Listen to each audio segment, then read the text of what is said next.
One of the hardest things about watching movies today is facing the concept of the space alien. Sometimes the construct with regard to old types of television series such as Star Trek was to help us to displace the concept of diversity. In other words, help us to deal with the concepts of racism. And that really was Gene Roddenberry's attempt, according to my college professor of the history of cinema or history of film. I'm trying to remember exactly what it was called, but it was a long time ago, obviously, because I'm in my 50s now. The truth is that we have to be willing to see that there could be people more intelligent than us, regardless of who we are and what we represent. The truth is, what you represent is visible to everyone.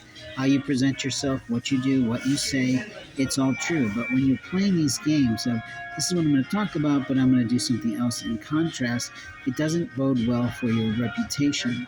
You see, the persona that everyone plays is different. Today, in the streets, I have a nickname. It's called Priest. And I have actually a first name to that moniker. But in the real world of business, I have a different name, and that's my right. In the world of spirituality, I've had several different names that I've used. I've had also a pen name, which is what I've used on a book. In life, we have moments of time to speak the truth. And speaking the truth is, I have rights. You have rights too, but you don't have rights over my technology. You don't have rights over my body. You don't have rights in the way that the alien and the snatchers of our people and of our animals are being portrayed in movies. And maybe that's really happening, and maybe we're not ready for it. Maybe the COVID shot is to prevent that. I cannot say. But all I can tell you is that we have rights. And rights are rights. Rights represent the individual, and rights represent the laws and regulations and the responsibilities of American citizenry. And if you're not an American citizen, go home. We don't need you here. We have plenty of children that we need to employ, plenty of people that we need to empower, and plenty of talent of our own right here in America, because we have shows on television for it, America's Got Talent, and dancers, whatever the hell it was called. And openly, there are plenty of people who are looking for that power.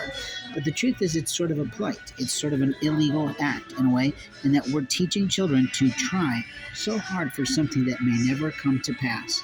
But we need our children willing to cook, willing to clean, willing to do the things that help us to do what we really do, which is basically pretty straightforward. We eat, we sleep, we poop, we work. That's our life. That is, in essence, America Inc. But in other worlds, in other nations, they might be producing other types of ideologies, ways to harm us, ways to dismantle us, ways to steal with us, ways to cheat us.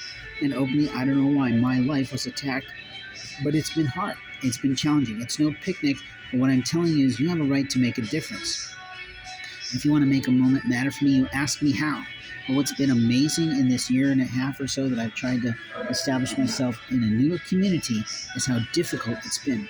Not only is the community not prepared for doing business for the small business entrepreneur, that's all I've seen. I've seen no networking groups whatsoever. And I know we've had COVID, but that's not the point. At the same time, they're not prepared for dealing with the international aliens that are coming here, playing here, lying here, killing here, and establishing false lives here.